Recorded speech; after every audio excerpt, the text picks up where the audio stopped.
वालेकुम, मेरा नाम है मकबूल खान और आप देख रहे हैं टिप्स बाय मकबूल। आज का जो टॉपिक है वो पेपर प्रेजेंटेशन के हवाले से है।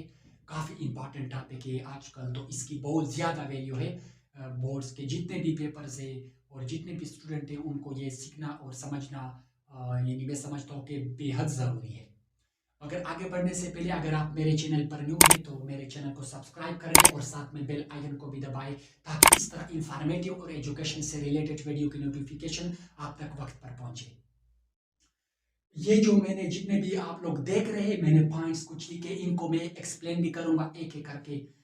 तो टॉपिक का मैंने पहले भी अर्ज कर चुका था कि पेपर प्रेजेंटेशन के हवाले से थोड़ा सा सबसे पहले मैं इसका इंट्रोडक्शन दूंगा कि किसे कहते हैं पेपर प्रेजेंटेशन। तो पेपर प्रेजेंटेशन का मतलब सादा अल्फाज में यही है कि आप लोगों को ये तरीका समझ में आ जाए कि हम पेपर को कैसे हल करें।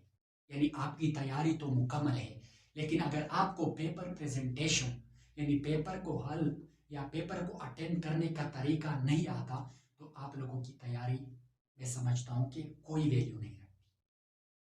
इसकी बहुत सारे एग्जाम्पल है हमारे पास, बहुत सारे स्टूडेंट मैंने देखे हैं। वो क्लास के अंदर क्लास के जितने भी एग्जाम होते हैं, स्कूल के एग्जाम, कॉलेज के एग्जाम, उनकी पोजीशन आती है क्लास के अंदर बहुत ज्यादा। यानी हम समझते कि इनके तो 500 से अबव आ जाएंगे या 1000 से अबव आ जाएंगे मार्क्स, लेकिन जब बोर्ड का रिजल्ट आता है तो उनके मार्क्स बहुत कम आ जाते हैं।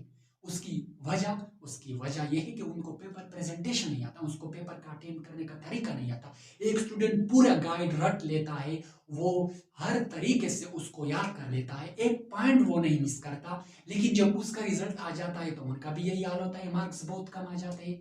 उसका भी यही हाल है कि उसको पेपर अटेंड करने का तरीका नहीं आता।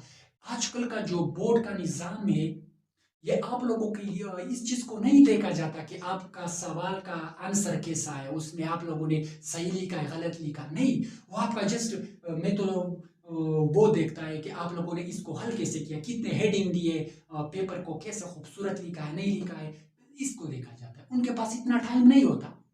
लेकिन ये भी नहीं करना कि बिल्कुल आप लोगों ने को अपने से पेपर को जो कुछ आपको आता हो बस वही लिखते चलिए, इतना भी नहीं। लेकिन ज्यादा डिपेंड पेपर प्रेजेंटेशन के ऊपर करता है। तो मैंने समझा कि मैं ये आप लोगों के साथ शेयर करूं कि आप लोगों को पेपर प्रेजेंटेशन आना चाहिए और इस पॉइंट को आप लोग अपने साथ लिख भी लें और इसके ऊपर प्रैक्टिस भी करें पेपर आने से पहले। तो स्टार्ट करते हैं।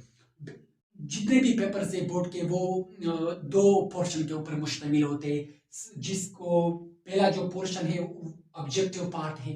ऑब्जेक्टिव पार्ट में एमसीक्यूज होते रहते हैं। यहाँ पर आप लोगों का कुछ नहीं चलता, जस्ट मेहनत चलती है। आप लोगों को कुछ आता हो तो आप लोगों को एमसीक्यूज आएंगे, आप लोगों ने कुछ पढ़ा ना हो तो इसको आप अटेम्प्ट नहीं कर सकते हो। तो इसका ये यहाँ पर कुछ भी नहीं चलता है। ये जस्ट मैंने आप लोगों का कि कितने पोर्शन पर मुश्तमिल होता है। तो यहाँ पर इसका हल क्या है, इसको जब सही जितने भी एक्सरसाइज एमसीक्यूज है वो आप लोगों ने जरूर देखने हैं। बाकी जो चैप्टर के अंदर इंपॉर्टेंट वैल्यूज हो गए, बाकी जितने भी इंपॉर्टेंट पॉइंट है वो आप लोग याद कर ले। और स्पेशली जो एक्सरसाइज के एमसीक्यूज है वो आप लोगों ने जरूर याद करने। अगर समझ भी ना आया तो आप लोग सिर्फ रटा लगाए उसके ऊपर, सिर्फ रटा लगाए, आप लोगों को वो याद करें जरूर, क्योंकि इसके बड़े टफ मार्क्स होते हैं, जबरदस्त मार्क्स यहाँ पर आपके पास चांस होता है। तो ये ऑब्जेक्टिव पार्ट हो गया।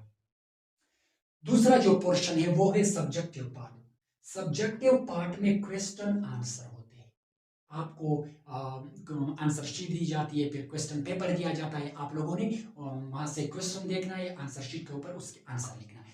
यहाँ पर जो पेपर प्रेजेंटेशन, यहाँ पर अगर एक स्टूडेंट पेपर को सही तरीके से अटेम्प्ट करे तो उनके बहुत ज्यादा मार्क्स आएंगे। बहुत अहमियत है पेपर प्रेजेंटेशन की, हमने खुद देखे हैं कि बहुत ऐसे स्टूडेंट को देखे जिसकी उम्मीद हम यही नहीं कर रहे थे कि इसके इतने मार्क्स आएंगे, लेकिन उसके इतने मार्क्स आए कि बंदा हैरान हो जाता है। तो सब्जेक्टिव पार्ट पे जो एक एक पॉइंट को मैं बताता हूँ, आप लोग अगर चाहे तो लिख ले तो अच्छा रहेगा आप लोगों के लिए। तो सबसे पहले जब आप लोगों को यानी कि आंसर शीट दी जाती है, आंसर शीट जो क्वेश्चन पेपर है वो थोड़ी टाइम बाद दी जाती है। आप लोगों को सबसे पहले क्वेश्चन पेपर दिया जाता है, फिर उसके बाद आप लोगों के पास 10 या 8-9 मिनट होते हैं। आप लोगों ने जल्दी से मार्जिन लाइन ड्रा करना करने हैं। मार्जिन लाइन, साइडों के ऊपर लाइन आप लोगों ने क्या करने, लगा लेने हैं मार्जिन लाइन। क्योंकि ये टाइम आपके पास फ्री होता है तो आप लोग जल्दी से मार्जिन लाइन, एक पॉइंट मार्जिन लाइन का भी है, इस वजह से मैं स्टार्ट से आप लोगों को बताना हूँ क्या सबसे पहले आप लोगों ने क्या काम करना है। तो सबसे पहले मार्जिन लाइन आप लोगों ने ड्रा कर लेनी है। उसके बाद आप लोगों को जो क्वेश्चन पेपर है वो दिया जाता है। क्वेश्चन पेपर को आप लोगों ने जल्दी से रीड कर लेना है कि कौन कौन से क्वेश्चन मुझे सही तरीके से आते हैं। आप लोगों ने छोटी से टिक लगाने के ये मैं करूँगा, ये करूँगा, इस तरह। उसके बाद आप लोगों ने जो सबसे पहला पॉइंट है वो है सेक्शन हेडिंग। आप लोगों ने सेक्शन हेडिंग देना है कट मार्कर से, यानी कि सेक्शन हेडिंग, फिर उसके बाद बी, सेक्शन बी। मिसाल के तौर पर हेडिंग सबसे पहले क्या देना है, सेक्शन बी, यानी कि मैं सेक्शन बी को अटेंड कर रहा हूं। ये पहला पॉइंट, ये हेडिंग बन गया। दूसरा point question heading. Question heading का क्या मतलब है, क्वेश्चन हेडिंग का मतलब यह है कि आप लोगों ने जब क्वेश्चन पेपर को रीड कर लिया कि मुझे कौन कौन से सवाल सही तरीके से आते हैं, आप लोगों ने उसके कौन सा क्वेश्चन आप लोगों ने सबसे पहले अटेम्प्ट करना है, उसकी हेडिंग देना है। क्वेश्चन ना लिखे, जस्ट और नंबर लिखे। मिसाल के तौर पर आपको क्वेश्चन नंबर 1 नहीं आता, क्वेश्चन नंबर 3 आता है, तो आप लोगों ने हेडिंग देना है क्वेश्चन नंबर 3। इस तरह आप लोगों ने ये एक हेडिंग दे देनी है, और या इस तरह कर लेना है कट मार्कर से कि मैं क्वेश्चन नंबर 3 सबसे पहले कर रहा हूं। ठीक है, ये हो गया दूसरा पॉइंट के क्वेश्चन हेडिंग देना है।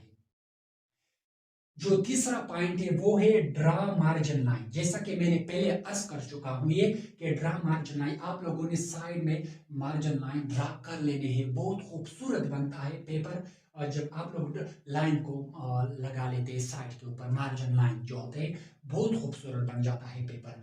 तो वो आपके पास, मैंने बताया कि कुछ टाइम मिलता है तो आप लोगों ने ड्रा मार्जिन लाइन लगा लेने हैं। चौथा जो पॉइंट है, fill all the page. Fill all the page का क्या मतलब है, इसका मतलब यह है कि आप लोगों ने पेज को खाली नहीं छोड़ना। मिसाल के तौर पर आप लोग एक आंसर लिख रहे हो, यहां तक खत्म हो जाता है, यानी कि उस पेज का कुछ हिस्सा बच जाता है। आप लोगों ने वो जो पेज उसको छोड़ना नहीं है, यानी कि नेक्स्ट पेज के ऊपर नहीं जाना, पहले इस पेज को आप लोगों ने फिल करना है। उसकी रीजन ये है कि जो पेपर चेक करते हैं उनका कोई पता नहीं चलता कैसा बंदा है। ठीक है, वो शायद ये ना समझे कि इसने पेपर यहां तक किया है, कोई पता नहीं चलता।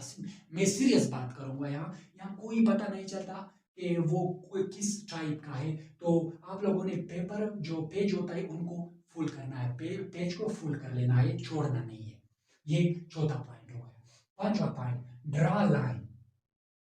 ड्रा लाइन का क्या मतलब है, ड्रा लाइन का मतलब ये है कि जब आप लोग एक क्वेश्चन, यानी कि एक क्वेश्चन की आंसर कंप्लीट कर लेते हो, उसके बाद आप लोगों ने ऐसी लाइन लगा लेना है, ऐसी एक ड्रा लाइन कर लेना है, लाइन के ये आंसर यहां तक कंप्लीट हो रहा है। इससे जो चेकर होता है, जो पेपर चेक करता है, उसको बड़ी आसानी इससे मिलती है कि इसका सवाल यानी कि जवाब यहाँ तक खत्म हो रहा है, उसको भी आसानी पे, जिससे अच्छा इंप्रेशन पैदा होता है पेपर चेक करने पर, जिससे आपको मार्क्स उम्मीद है कि इंशाल्लाह मिल जाएंगे ज्यादा। क्योंकि आप लोग टीचरों के लिए आसानी पैदा करो, वो आपको ज्यादा मार्क्स देंगे।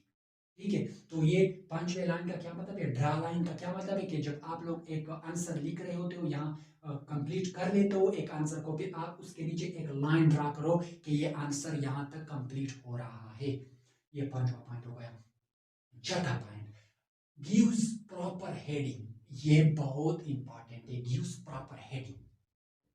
गिव्स प्रॉपर हेडिंग का मतलब यह है कि आप लोगों ने हेडिंग देने हैं, बहुत सारे हेडिंग। जब आप लोग एक पेपर को अटेम्प्ट करते हो तो आप लोगों ने हेडिंग ज्यादा से ज्यादा देने हैं। ये जो छठा पॉइंट है, जो 6 नंबर पर है, ये ज्यादातर काम आएगा लॉन्ग क्वेश्चन के अंदर। लॉन्ग क्वेश्चन के अंदर अगर आपके आपके जितने भी ज्यादा हेडिंग होंगे, आपको ज्यादा मार्क्स मिलेंगे, क्योंकि लॉन्ग के मार्क्स भी ज्यादा होते हैं और वहां पर हेडिंग बहुत ज्यादा चलती है। अभी इसका कुछ मैं आप लोगों के साथ तरीका शेयर करना चाहता हूँ। मिसाल के तौर पर एक सवाल आया है कि व्हाट इज बायोलॉजी। ठीक है, बायोलॉजी क्या है, तो आप लोगों ने इस सवाल को, कि हेडिंग का क्या मतलब है, कि सबसे पहले आप लोगों ने लिखना है कि बाई मीनिंग, सॉरी वो गिर गया, बाई मीनिंग, ये एक हेडिंग हो गया। फिर आपने बायो की बाय मीनिंग लिखने के, बायो का क्या मतलब है, लॉग का क्या मतलब है। फिर उसके बाद दूसरा जो हेडिंग है डिफिनीशन, ये डिफिनीशन हो गया। ये इस तरह आप लोगों ने हेडिंग देनी, ये डिफिनीशन होगा, मिसाल मैंने दिया, इस तरह आप लोगों ने हेडिंग ज्यादा से ज्यादा बनानी है। आखिर में जो 7वां पॉइंट है वो है recheck your paper. Recheck your paper का काम आप लोगों ने कब करना है, लास्ट में, जब आप लोग ये समझ आए कि मैंने पेपर को कंप्लीट कर लिया है। और मैं समझता हूँ कि इसके लिए आप लोग स्पेशल टाइम निकालें, कि क्योंकि इंसान से गलती हो सकती है। एक पूरा ऐसे स्टूडेंट भी है कि वो आखिर में कहते हैं कि वो मुझसे तो ये क्वेश्चन रह गया। उसकी वजह ये कि है कि उनको आखिर में वो पेपर चेक करने के वो पहले जल्दी जल्दी में होते हैं, जिसकी वजह से उनका पूरा क्वेश्चन भी रह जाता है। तो आप लोगों ने इसके लिए स्पेशल टाइम निकाल लेना है, आप लोगों ने रीचेक करना है अपने पेपर को। अच्छा, ये पॉइंट तो हो गए और मुझे उम्मीद है कि इनको आपको समझ आ गया होगा। आखिर में मैं एक और पॉइंट बताना चाहता हूँ, ये जहाँ पर मैंने ब्रैकेट के अंदर लिखा है टाइम मैनेजमेंट। टाइम मैनेजमेंट बहुत ज़रूरी है। टाइम मैनेजमेंट का मतलब ये है कि आप लोगों ने जस्ट इसके ऊपर फोकस नहीं करना कि मैंने पेपर को हेडिंग देने है, क्लीन लिखना है और ड्रा लाइन लगाने, इसका ये मतलब भी नहीं है कि टाइम बढ़ रहा है और आप लोग इसके ऊपर होंगे, आखिर में आपके पास सवाल ही भी रह जाए अटेम्प्ट करने से। तो आप लोगों ने टाइम को भी मैनेजमेंट करना है और पेपर प्रेजेंटेशन को भी खूबसूरत बनाना है। इसकी प्रैक्टिस कर ले, फिर इंशाल्लाह पेपर के वक्त आपको कोई परेशानी नहीं होगी। और मैं एक ये भी बता दूं कि टाइम मैनेजमेंट के हवाले से मैं एक वीडियो बनाऊंगा और इसका अपना फार्मूला है, जिसमें मैं ये बताऊंगा कि आप लोगों ने शॉर्ट क्वेश्चन को कितना टाइम देना है और लॉन्ग को कितना देना है। इस पर भी मैं अलग वीडियो बनाऊंगा। उम्मीद करता हूँ कि सब बातों की समझ आ गया होगा। मुझे अपने दुआओं में याद रखना। अल्लाह हाफिज।